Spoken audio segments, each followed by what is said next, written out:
Anger in children is on the rise. Whatever the cause may be, whether it is gadgets, gaming, or it is them not being able to go to school physically, not being able to meet their friends as much as they'd like, we need to start helping them strategize, understand, and overcome this difficult emotion. I made a part one of this series on anger, which was largely for parents to bring their focus on what is causing the emotion, what is making the children angry, and asking the what question as opposed to why, and then taking it forward from there.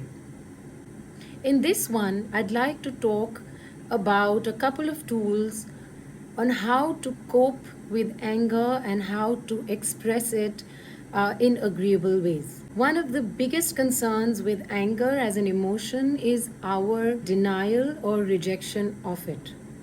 We are socially hardwired to believe that anger is a bad thing and we must not express it. To tell children what is harmful and what not to do is easy, but it's also important for us to empower them with how to and what is acceptable for them to do. I highly recommend a conversation with children on normalizing anger, letting them know that anger is not a bad thing. You could also share with them that when sublimed, this emotion can help us be far more driven, motivated, creative, solve problems better. To answer the question how to deal with anger, it's very important for us to remember that while anger is okay to feel, we need to try and not get overwhelmed by this emotion. The transition often from irritation or annoyance, which is still healthy, which can still be sublimed, into anger or a full-fledged outburst is rather quick and difficult for us to control. Here's what we can teach our children. Number one, observe where in your body are you feeling anger. This might be a very useful exercise even for us adults when we are feeling annoyed, irritated / angry, asking ourselves, where is it that I'm actually feeling this emotion? Once you've located this emotion, try and observe what it's doing to the rest of your body.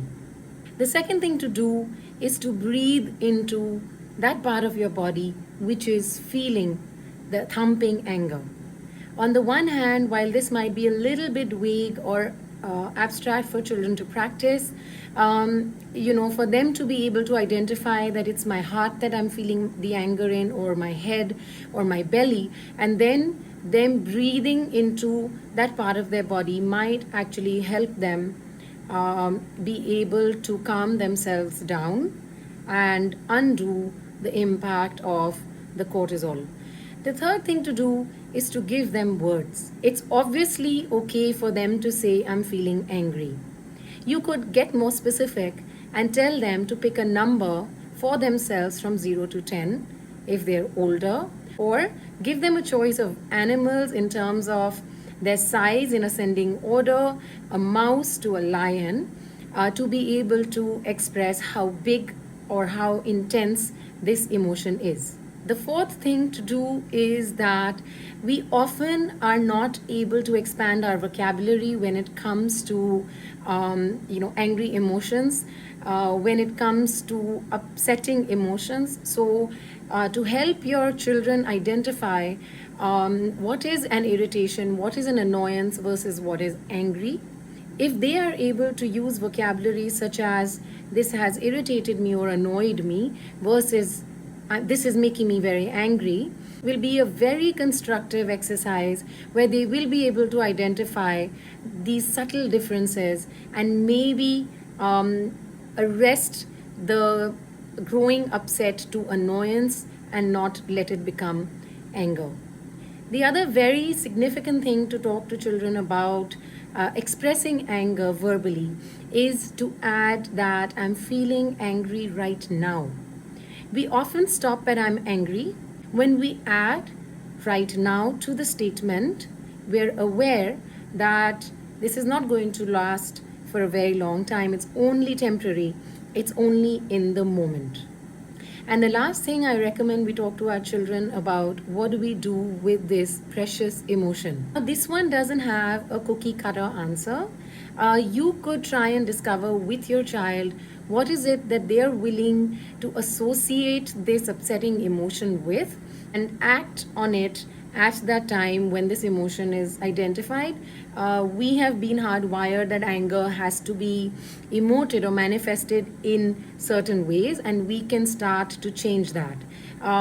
For example, we can make an association of feeling angry with doing some deep breathing exercises, or doing some push ups, or every time I feel angry or upset, I'm going to pick up a book and start reading it. We could also give them options like journaling or writing a little essay on where they felt the anger in their body and how they're coping with it. It could be engaging themselves in any action or chore that is acceptable around the house. Once this association is formed, we can be certain that children will be able to identify, observe this emotion, be able to breathe into it, be able to talk to themselves and to us about it, be able to identify whether it is mild, moderate, or severe and give it a word. They'll be able to identify that it's temporary, it's not here to stay, that they will have another way or means to manifest it in terms of an action, and not land up expressing it in unacceptable ways, further exacerbating their own upset and creating trouble for themselves. I do hope that this helps and this adds some value to your parenting experience. Take care. Thank you for listening.